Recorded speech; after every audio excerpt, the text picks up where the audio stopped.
No hay problema. Dale, profe, voy a dejar grabando, hacer unas gestiones acá en casa y vuelvo al toque, profe, ¿sí? Pues Sí, ya dejo grabando. sin problema. No hay problema. Hola chicos y chicas. Creo que más chicas. Bueno, la idea era hacer un seguimiento del caso que habíamos terminado en el último encuentro, justamente para poder ir resolviendo todas las partes del ejercitario ahora. Voy a ir compartiendo pantalla y así ustedes tienen la posibilidad de poder copiar y ir agregando la información que le va a servir como guía.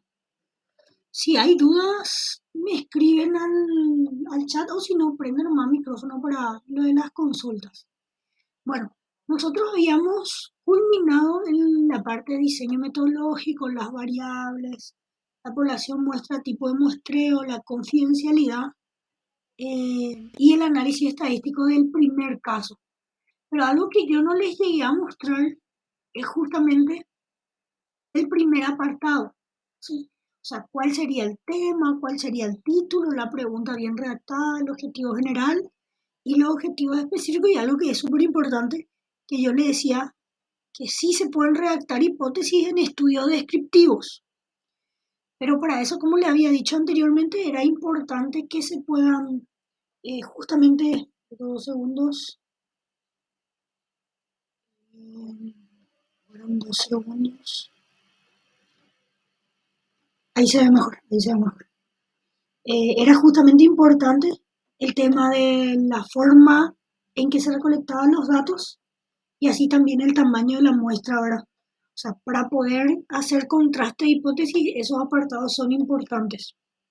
Bueno, entonces, para cerrar el primer caso trata, ya sabemos, sobre evaluación de ludopatía o podría ser uso problemático de videojuegos para que no sea netamente algo diagnóstico porque ya habíamos dicho que con la única aplicación de un test, no necesariamente una persona tiene un diagnóstico clínico, porque una crítica que podría tener el trabajo es sobre eso, ¿verdad?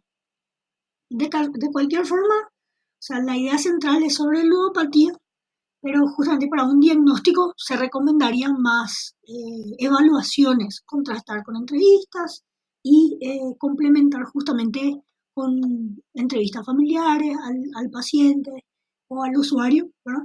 Y así también complementar información para ver si realmente tiene el diagnóstico, ¿verdad? Luego está lo que tiene que ver con, hablando, lo del título, que habla de prevalencia de ludopatía en adolescentes escolarizados de Galicia en el año 2019. Había puesto 2019 porque fue el año en donde se llevó a cabo el trabajo, justamente en base al estudio en sí. Y como habíamos mencionado, un estudio de prevalencia, un estudio descriptivo de cuántas personas presentan una característica, ¿no? Bueno, como pregunta, simpático mi voz, porque me escucho acá en el retorno. Bueno, como pregunta quedaría cuál es la prevalencia de ludopatía en adolescentes escolarizados de Galicia en el año 2019, ¿sí? Y como objetivo general, determinar la prevalencia de ludopatía en adolescentes escolarizados de Galicia en el año 2019. Ahora, como objetivos específicos, sabemos que podemos describir esa variable en base a diferentes variables sociodemográficas. Por eso se indicó, por ejemplo, identificar la prevalencia de ludopatía según el sexo en adolescentes escolarizados de Galicia. Como objetivo específico 2, ¿verdad?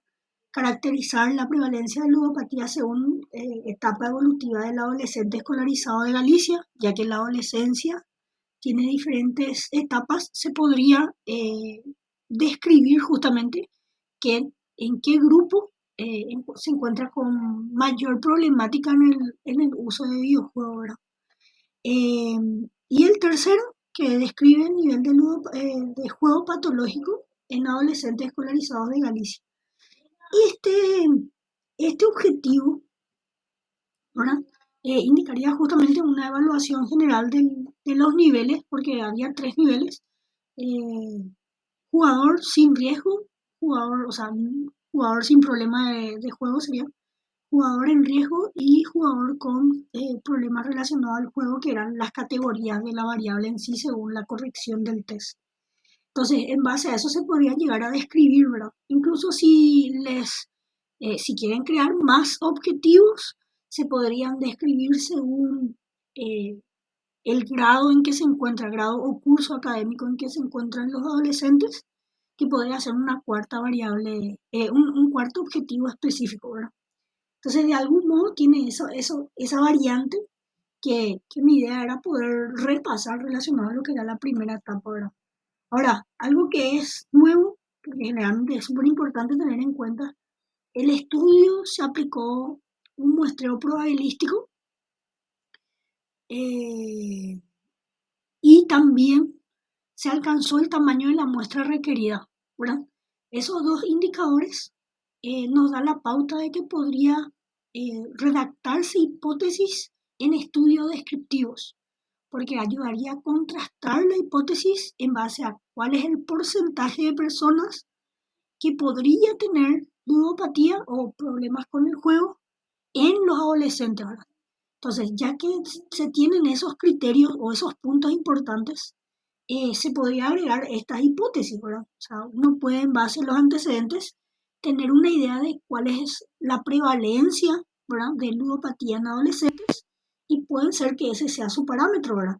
Entonces, yo por eso justamente coloqué como hipótesis de investigación la prevalencia de ludopatía en adolescentes escolarizados es el 10%. O sea, en un nivel de confianza del 95%, llegamos a la conclusión de que posiblemente el 10% de los que son evaluados tengan problemas con ludopatía y eso puede ser extrapolado a la población. Como les decía, los resultados de la muestra pueden ser extrapolados a la población.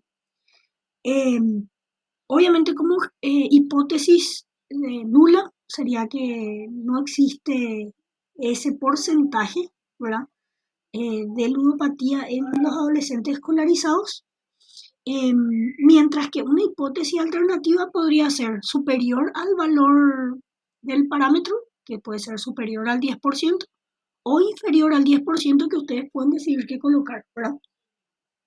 A ver, en el, a agregar, en el 10%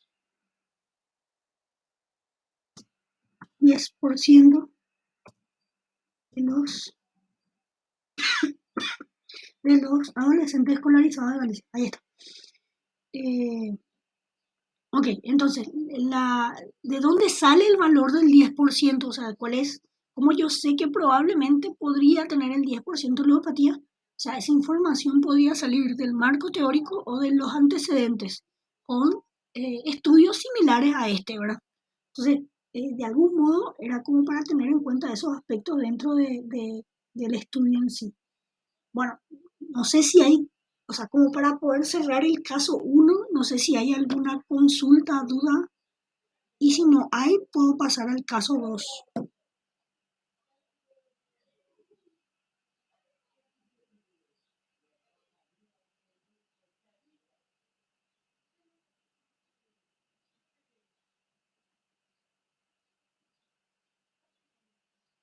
Bueno, puedo pasar al caso 2 entonces. Bueno, el caso 2 que ustedes ya tienen a mano es justamente un estudio un poquitito más complejo, ¿verdad? O sea, estuve buscando, bueno, el año pasado, ¿verdad? Resúmenes de artículos para poder analizarlos, ¿verdad? El estudio tiene características particulares y es bastante extenso. En el 2003, estos autores se interesaron por conocer las características diferenciales de los grandes consumidores a largo plazo de cannabis. Esa palabra, por ejemplo, es clave, ¿verdad? La droga ilegal más frecuente usada en Estados Unidos. O sea, eso de acuerdo a antecedentes se puede saber, ¿verdad? ¿En qué consistió el estudio, verdad? Se obtuvo un gran número de medidas de naturaleza demográfica y psicológica de un grupo de 108 individuos de entre 30 a 55 años de edad que habían sido grandes consumidores de cannabis. En concreto, habían consumido la droga entre 5.000 a 18.000 veces a lo largo de sus vidas, ¿verdad? Y los consumidores, con otro grupo de 72 individuos que habían sido también consumidores de cannabis, pero eran ocasionales, ¿sí?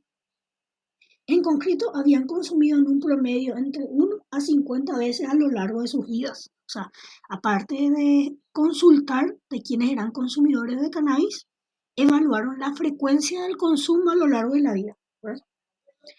Posteriormente menciona, los grupos fueron emparejados. Esta es una palabra súper clave, ¿verdad?, dentro de lo que es este estudio, en varias variables potencialmente confundidoras mediante las puntuaciones de propensión por sexo, edad y etnia. O sea, emparejaron las características de los grupos según el sexo, según la edad y según la etnia, ¿sí?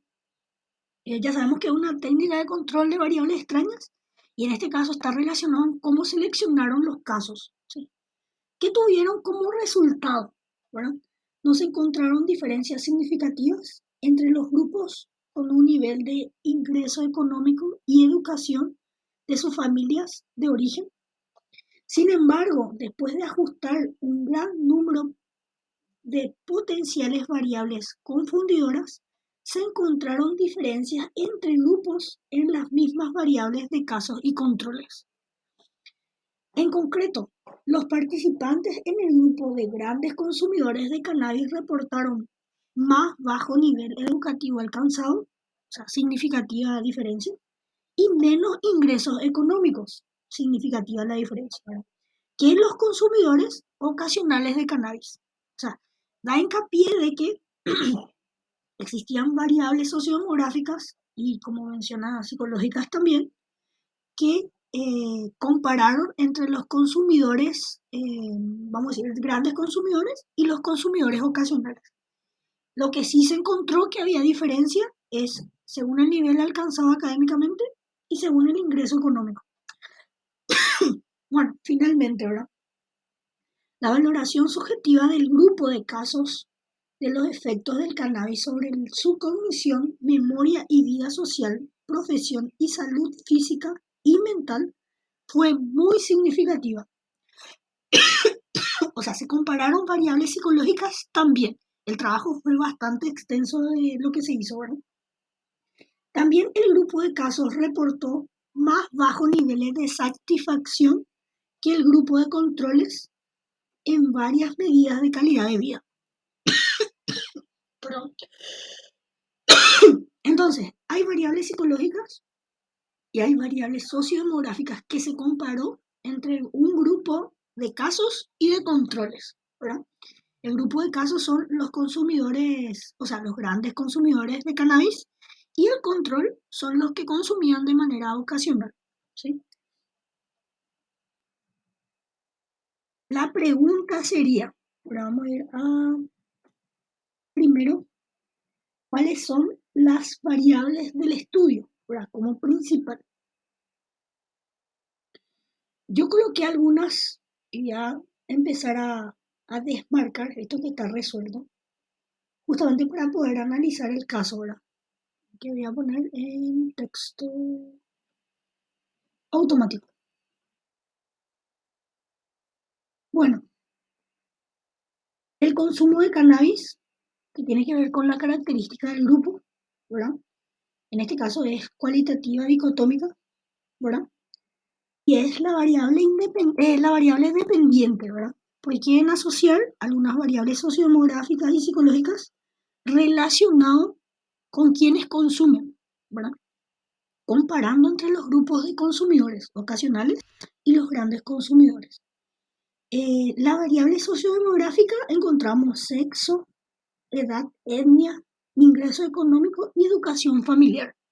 Si empezamos a analizar los casos, tienen las siguientes características, ¿verdad? O sea, es una variable cualitativa dicotómica, es una variable independiente pasivo y la escala de medida es nominal. Luego tenemos la edad, que es una variable cuantitativa discreta, es una variable independiente que actúa de manera pasiva y es de escala de razón. Luego tenemos etnia, que es una variable cualitativa politómica, es una variable independiente que actúa de manera pasiva y es nominal. Posteriormente, ingreso económico, es una variable cuantitativa discreta, es una variable independiente pasiva y de escala de razón.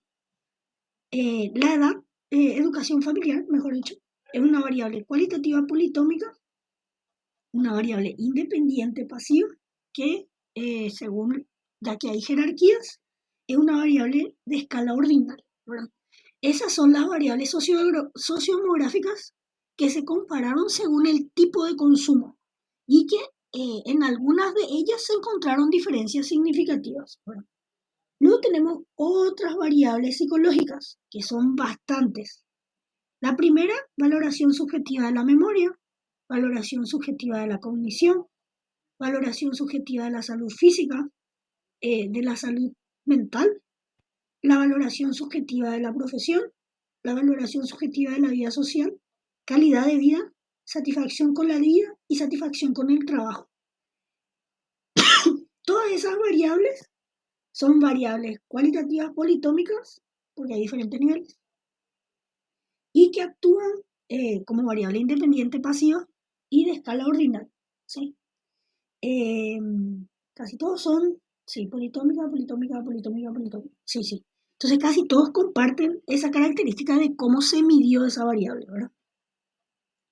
En algunos casos, probablemente si aplicaron las pruebas estadísticas, podemos darnos cuenta de cómo se utilizaron o cómo se midieron las variables, ¿verdad? Si se usó prueba T-Student, por ejemplo, es probable que se haya utilizado las medias, las puntuaciones de los test.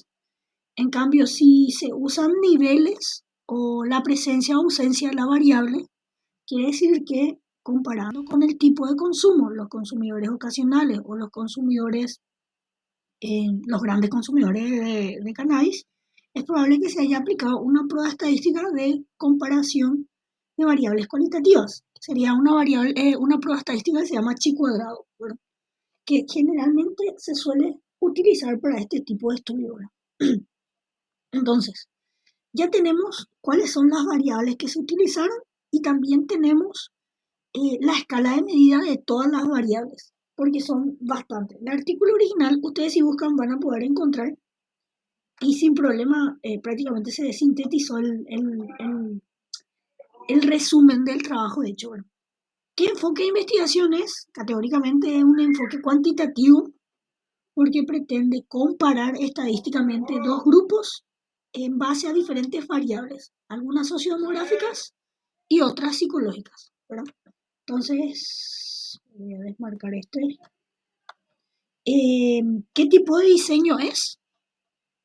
Obviamente es un diseño no experimental y de alguna manera es un estudio de casos y controles que le había mencionado que es una de las clasificaciones de los diseños ex post facto en psicología, ¿verdad?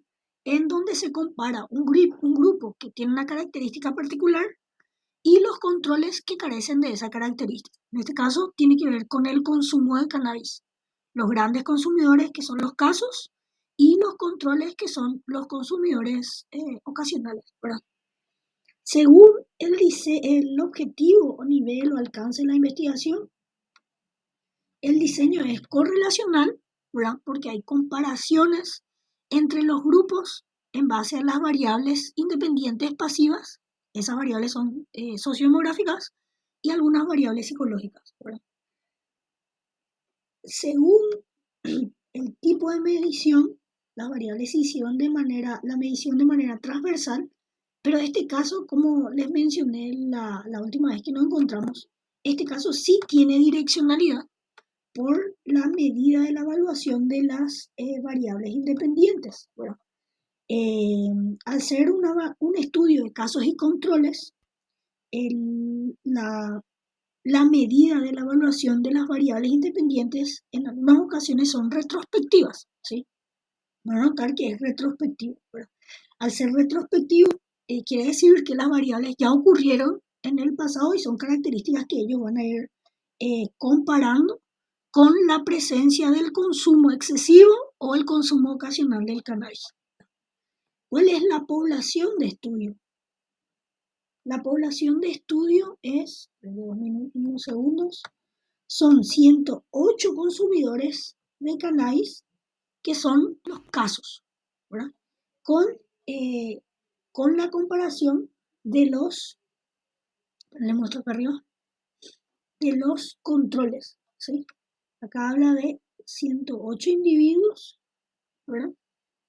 Que un grupo tenía los casos que eran prácticamente 72.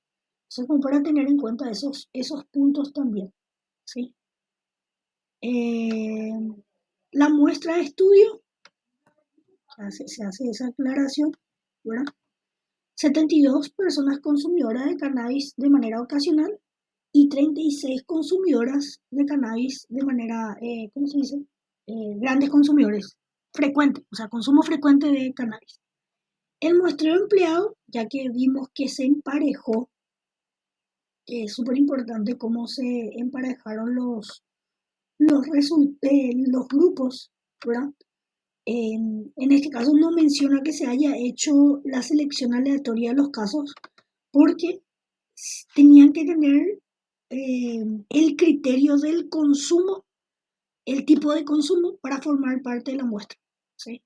Entonces, el tipo de muestreo es un muestreo no probabilístico, ¿sí? Probablemente por cuota, porque se seleccionaron los casos en base a criterios, un porcentaje de individuos consumidoras ocasionales y otro grupo consumidoras frecuentes de cannabis. Bueno, ahora, si se les preguntase qué técnica de recolección de datos, mejor dicho, qué técnicas de control de variables extrañas utilizaron para el estudio, sabemos que se utilizó el emparejamiento para que las características de ambos grupos, tanto de consumidoras frecuentes y consumidores ocasionales de cannabis, sean similares, ¿sí? Estas variables se controlaron, voy a poner así, la variable sexo, la variable edad y la variable etnia fueron controladas justamente a la hora de seleccionar los casos que iban a formar parte del estudio.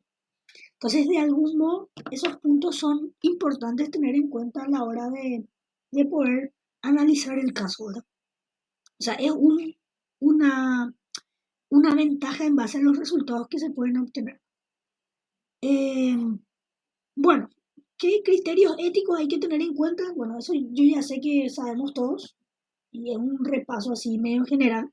Obviamente la confidencialidad de participar del estudio, o sea, los resultados o la identificación de los evaluados solamente son eh, manejados por el investigador, ¿verdad? O los investigadores en este caso, presentar consentimiento informado y la participación voluntaria del estudio, ¿verdad? Que se puede retirar en el momento que quiera, y así también que la evaluación no ocasiona ningún tipo de daño, ya sea a nivel físico ni psicológico, ¿verdad? Porque simplemente se aplicaban algunos instrumentos. En cuanto a el análisis de datos, específicamente, categóricamente, si hay comparación de grupos, se puede llegar a utilizar la estadística inferencial, ¿verdad? El chi cuadrado se utiliza para comparar variables sociodemográficas con el consumo, si estas variables son categóricas, ¿verdad? Por ejemplo, sexo con el consumo ocasional y el consumo frecuente, ¿verdad? En cambio, si se comparan los promedios, se utilizaría la prueba de estudio, ¿verdad?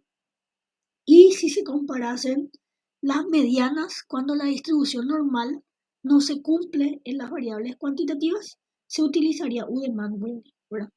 Para describir las variables en sí, ¿verdad? La presencia o ausencia o los promedios y la desviación estándar, se utilizaría prácticamente estadística descriptiva en la aplicación para alcanzar justamente los objetivos que se habían propuesto en el estudio, ¿verdad?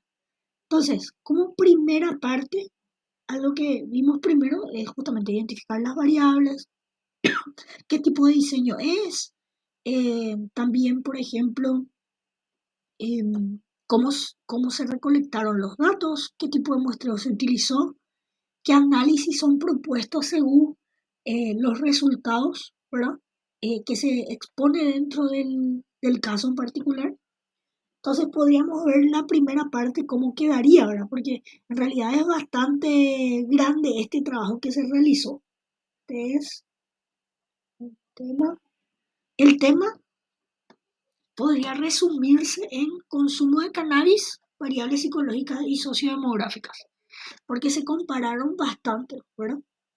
Como título iría lo que es relación entre las variables psicológicas y sociodemográficas según el tipo de consumo de cannabis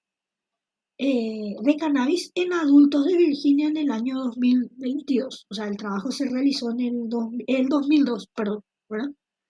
Eh, como pregunta, o sea, categóricamente este título automáticamente se puede transformar en pregunta de cuál es la relación entre las variables psicológicas y sociodemográficas según el tipo de consumo de cannabis en adultos de Virginia en el 2002. Bueno, categóricamente esto otra vez se puede transformar en objetivo general, eh, solamente agregando un verbo en infinitivo y eliminando los signos de interrogación.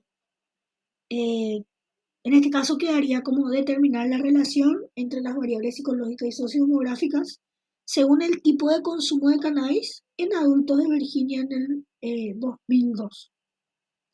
Objetivos específicos que se llegó a tener en cuenta porque hay muchísimas variables de los diferentes grupos. Tiene que ver con justamente estos puntos, ¿verdad?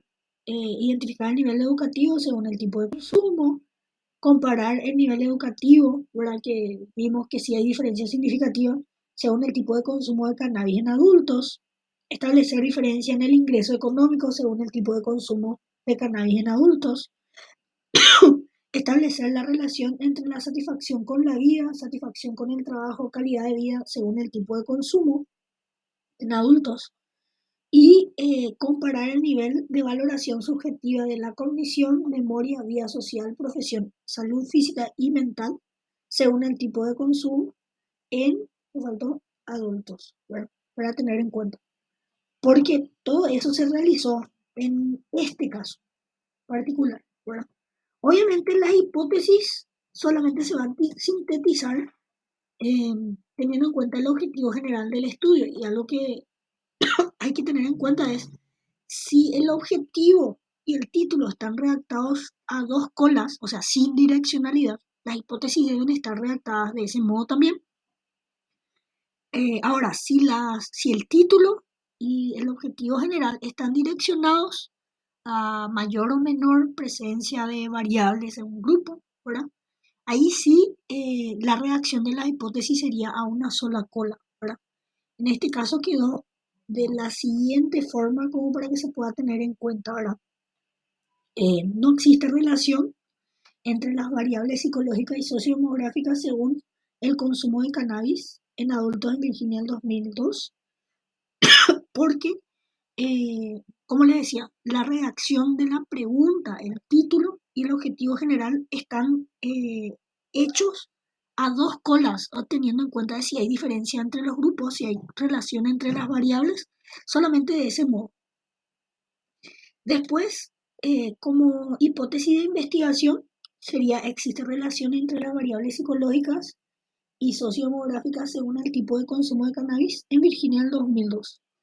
Ahora, las hipótesis alternativas pueden ser varias, ¿verdad? Relacionadas a los objetivos, ¿verdad?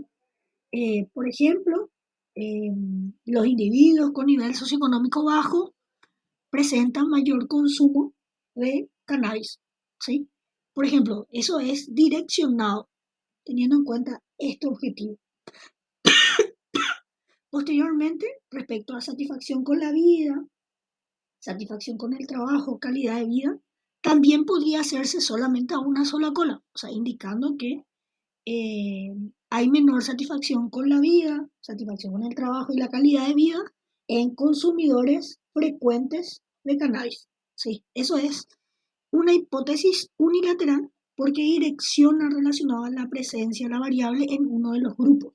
Bueno, eh, bueno, los consumidores ocasionales presentan niveles subjetivos mayores respecto a la valoración subjetiva de la cognición, memoria, vida social, profesión y salud física y mental que aquellos consumidores frecuentes de cannabis, ¿verdad? O sea, eso sería otra hipótesis alternativa relacionada justamente a los resultados que se obtuvieron, ¿verdad? Que hicieron primero a dos colas y especificaron cuáles de los grupos tenían más la característica, ¿verdad? Bueno, entonces, vimos en los resultados que había diferencia significativa en cuanto al nivel educativo, que es una de las variables sociodemográficas, y el ingreso económico. ¿Sí? Y esta diferencia era estadísticamente significativa. O sea, los grandes consumidores tienen un nivel socioeconómico bajo en comparación a los consumidores ocasionales y categóricamente, bueno, nivel socioeconómico que tiene que ver con el ingreso y nivel educativo bajo, ¿verdad? En comparación al grupo de consumidores ocasionales. Como mencionó aquí, la valoración de la cognición, la memoria, vida social, profesión y salud física y mental fue muy negativa en el grupo de consumidores frecuentes, ¿verdad? En comparación a los grupos, al grupo de consumidores ocasionales. Como menciona también el grupo de casos, que se refiere a los consumidores frecuentes, reportó más bajo nivel de satisfacción que el grupo de controles, que son los consumidores ocasionales, en varias medidas de la calidad de vida. O sea, la calidad de vida de los consumidores frecuentes es peor, por así decirlo, coloquialmente, que los consumidores ocasionales de cannabis. Bueno, y generalmente lo que se suele ver es justamente cuáles son las variables que pueden ser factores, en este caso factores de riesgo para el consumo frecuente de cannabis. Entonces, una de las variables es tener nivel educativo bajo, menor ingreso económico, como característica sociodemográfica, ¿verdad? Tener peor calidad de vida puede propiciar o tiene mayor probabilidad del consumo frecuente y así también el tener una percepción subjetiva respecto a funciones mentales que tienen que ver con la condición, la memoria, así también las relaciones interpersonales, lo social, la profesión, la salud física y mental, ¿verdad? Que como mencioné, son valoradas de manera más negativa entre los que tienen un consumo, vamos a decir, excesivo en comparación a los que consumen ocasionalmente el cannabis, ¿verdad? Generalmente esos puntos hay que tener en cuenta a la hora de analizar el caso. Y esto, por ejemplo, este artículo se puede llegar a encontrar, acá están los autores, ¿sí? Que elaboraron el trabajo, me costó bastante de encontrar. Estaba en inglés, pero ustedes pueden llegar a traducir para poder analizar más los casos. O sea, yo llegué a ver los resultados y otros aspectos para ver cómo se podía desmembrar el caso, ¿verdad? Entonces, este es un estudio no experimental, ¿verdad? Prácticamente es post facto. Si vamos a ver el tipo de diseño en psicología, es post facto de casos y controles, justamente por la medición de las variables que se realiza dentro del caso, ¿verdad? Se comparan justamente variables psicológicas y también sociodemográficas según el tipo de consumo de cannabis que se dividió en dos grupos. Los casos son consumo de cannabis de manera frecuente, ¿verdad? Y sí, frecuente o excesiva, vamos a ponerle. Y el otro grupo que son los controles, ¿verdad? O testigos, también se les suele denominar, son aquellos individuos que consumían durante su vida cannabis de manera ocasional, ¿sí? Incluso tuvieron criterios para tener en cuenta, para ubicarle a alguno de los grupos, ¿verdad? Si el consumo era entre 5.000 a 18.000 veces a lo largo de la vida, le ponían en el grupo de grandes consumidores. y si era entre 1 a 50 veces dentro del grupo de controles, ¿sí? Casos y controles, o para tener en cuenta para los criterios de ubicación de los individuos. Entonces, este es un caso, bueno, como yo le había dicho, los casos cada vez van a ir teniendo la combinación de diferentes tipos de diseño para dar cuenta también de que se puede eh, combinar, pero siempre debe haber coherencia con lo que se hace y no puede ser contradictorio los diseños, ¿verdad? En base a lo que pretende buscar el trabajo y los resultados que se obtienen, ¿verdad? A veces van a notar que hay incoherencias y esas incoherencias ustedes los pueden llegar a corregir. Esto voy a poner negrita porque sí es importante tener en cuenta por el tipo de estudio que es. ¿En qué más? Mm, bueno, yo les había dicho que cuando se comparan o asocian variables, también se le puede denominar analíticos, ¿sí? Que es una analíticos, que es una clasificación dentro de los diseños según objetivo, ¿verdad? Según el objetivo de lo que se quiere realizar. Dentro de los analíticos entran los estudios correlacionales y explicativos, ¿verdad?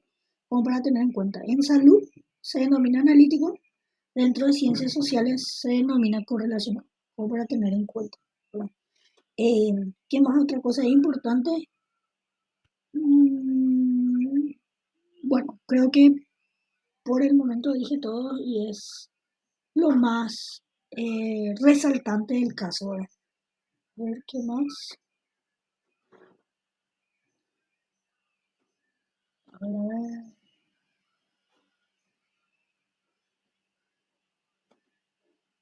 Sí, creo que este es todo el caso. El tercer caso, creo que podrían hacerlo mejor ustedes. O sea, vamos a corroborar en la siguiente clase. Voy a mostrar hasta una parte porque también ya está resuelto. El tercer caso es, es un tipo de diseño que ustedes están practicando con caso N1 y pueden llegar a identificar cuál de todos los casos corresponde, ¿verdad? Por la manera en que se lleva a cabo el trabajo en sí, ¿sí? Entonces creo que les puede ayudar a identificar qué tipo de diseño es, cómo seleccionaron los casos, ¿verdad? Que es súper importante. Si se manipula o no variable, y si se manipula depende mucho de la evaluación que se hace para identificar si es un diseño experimental, cuasi experimental, o n igual a 1 o n pequeña, ¿verdad? Entonces, la idea es que puedan tener en cuenta esas características para identificar cuál es el diseño más apropiado del caso, ¿verdad? Em, este caso a mí me gustó mucho porque se podría haber tenido en cuenta a la hora de trabajar con pacientes internados con COVID, ¿verdad? Em, bueno, la idea central del caso es si el vínculo o el contacto físico puede tener mejorías, ¿verdad? En la salud del paciente, y que me pareció súper interesante. Que hay tres escenarios, ¿verdad? Donde hay contacto físico, donde hay proximidad física y donde no hay, o sea, los individuos vinculados a una enfermedad se encuentran en dos espacios físicos totalmente diferentes, ¿sí? O sea, uno está en la sala y el otro está, por ejemplo, internado, ¿verdad? En el hospital, ¿verdad? Entonces compararon esos aspectos y ayudaba de alguna manera a mejorar la condición de salud. Y se encontró que sí, ¿verdad?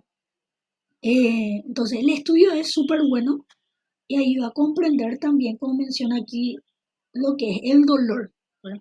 Si se tiene mayor dolor con respecto al contacto físico, la proximidad física, y que un grupo, ¿verdad? De la pareja, ¿verdad? En este caso, no tenga proximidad relacionada a los escenarios, porque aquí están los escenarios. Hay tres escenarios, voy a poner en rosa. Eh, el grupo se dividió a estar juntos, ¿verdad? Sin tocarse. El otro grupo estaba junto, o sea, la pareja estaba junta con contacto físico, o sea, con agarrarse de las manos. Y el otro correspondía a que los miembros de la pareja estaban en habitaciones diferentes.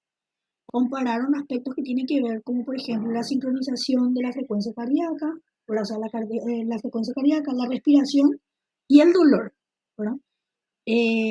Los resultados se dieron en que, como menciona acá, los resultados encontrados en estudios previos mostraban, además de la sincronicidad de la frecuencia cardíaca y respiratoria, y disminución del dolor cuando existe proximidad física, ¿sí? Cuando existe contacto físico. Eh, en base a los resultados, ¿verdad?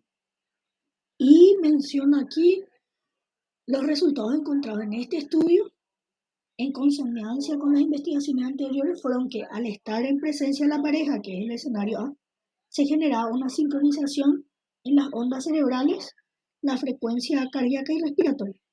Cuando unían sus manos, la sincronización aumentaba, ¿verdad?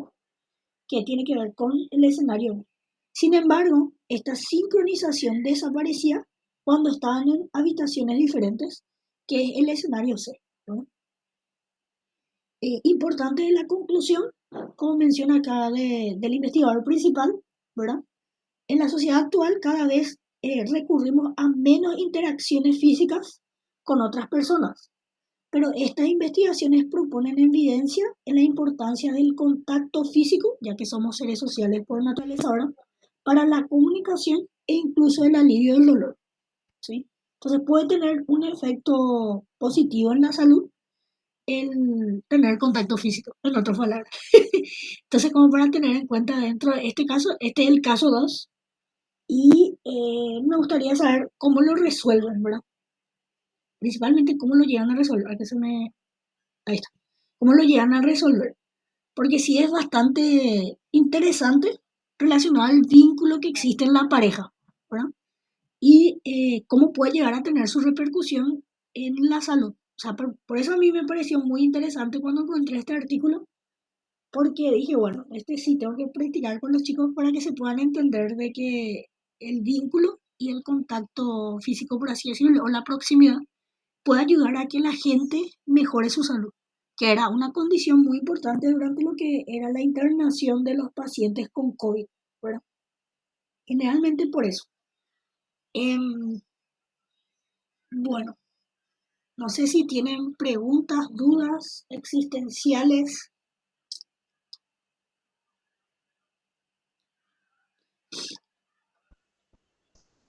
Ese último caso no fue el tema de tu investigación, profe. No, ¿verdad? No, pero es algo que se hace. A mí me gustaría, o Es sea, muy interesante el tema. está muy bueno, porque creo que también tiene que ver con el, ¿cómo se dice? Por el apoyo psicológico, o sea, el sentirse que no estás solo. Indirectamente, pues también eso, ¿verdad? Ayuda a que tu condición de salud no empeore más. O sea, es diferente de un paciente que está solo, por ejemplo, internado en el hospital, versus aquella persona que tiene visitas familiares, o la pareja, o el marido, los hijos, o quien sea, se encuentra dentro del hospital acompañando el proceso. O sea, eso ayuda a que se mejore también la condición de salud. Este caso es muy bueno, es muy, muy bueno. O sea, de cómo se hizo en particularmente, ¿verdad? Ya, yo cuando leí dije, ¿por qué estas cosas no se tienen en cuenta durante la internación de los pacientes con COVID? O sea, se hubiese perdido menos vidas si no existía esa lejanía entre el personal de salud con los internados, ¿verdad? Y para más evitar también esos comentarios que habían durante las guardias. O sea, no se tuvo mucha prudencia. O sea, te digo por experiencia de personas que se internaron y llegaron a consultar post-COVID, de que había comentarios como por ejemplo, bueno, fulano de tal no va a vivir hasta hoy, o sea, no va a pasar el día de hoy. O sea, es obvio que por más que una persona esté inconsciente, o sea, el último sentido que uno pierde es la audición. Y probablemente esos comentarios, la lejanía, categóricamente va a hacer que una persona se rinda y se muera más rápido, ¿verdad? Y acá, por ejemplo, nos damos cuenta de que ese vínculo, si se hubiese trabajado, porque en algunos casos sí había internados, o sea, internados con quienes yo trabajé, que te decía que ellos recordaban que los enfermeros les animaban a que continúen luchando para sobrevivir. Y eso tiene que ver con estar en una misma sala, así como está en este caso, para que le damos como el escenario uno, estar en una misma sala juntos, pero sin tocarse, que categóricamente es como un apoyo. Uno se da cuenta que hay un apoyo externo ante la situación adversa, en este caso, de dolor que está experimentando. O sea, creo que los pacientes que, bueno, yo no sé si conocen el proceso de colocar los respiradores a los pacientes con COVID. O sea, les dejaba bastante vulnerable y era muy doloroso por el esfuerzo que hacían para poder mantenerse con vida y hacer que el oxígeno pueda ingresar netamente a sus pulmones. Les costaba mucho porque sentían mucho dolor y era un dolor que no terminaba, o sea, que era perdurable en el tiempo, persistente, pero era un riesgo a la situación que ellos vivenciaban para poder mantenerse con vida. Por eso digo, si se hubiesen editado comentarios desagradables, por así decirlo, y también este escenario de al menos contacto físico, porque obviamente el tema era el saque y uno está equipado, o sea, el acariciarle a una persona, ya sea la espalda, los brazos, generalmente eso es lo que se solía hacer. La gente siente que no está sola, me explico, ante esa adversidad. Eh, a mí me pareció muy bueno este trabajo. O sea, tendría sentido que, por ejemplo, en psicología clínica especialmente, tengamos esa oportunidad de evaluar. O sea, por ejemplo, no sé quién podría ayudarnos a evaluar, por ejemplo, el umbral de dolor, ¿verdad? Sabemos que las mujeres soportan más que los varones, pero por lo menos evaluar el umbral de dolor, como menciona acá, la frecuencia cardíaca y respiratoria. Y en este caso, como agregaron ellos ondas cerebrales, porque también evaluaron justamente si habían sincronizaciones entre estos grupos. Perdón. Pero sí es un caso muy bueno. Este tercer caso es muy bueno en cuanto a la reflexión de cómo se trabajó ahora. A ver, no sé si alguien comentó algo en el... Entonces eso podríamos hacer. Como esta grabación va a quedar para todos, o sea, grupo uno y 2 puede acceder a la resolución del caso 2 analizando, ¿verdad? Cómo se realizó el trabajo. Y el miércoles que viene podríamos trabajar con el caso 3 analizando también los apartados, ¿verdad? Que es súper importante en este caso.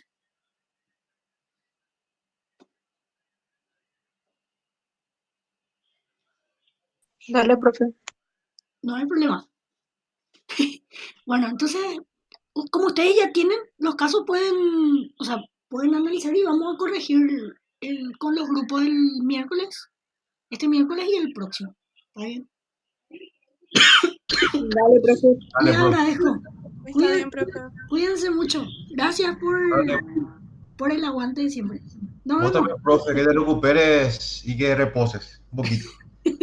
Buena semana. Gracias, gracias igualmente. Hasta Éxito. luego. Cuídense. Profe.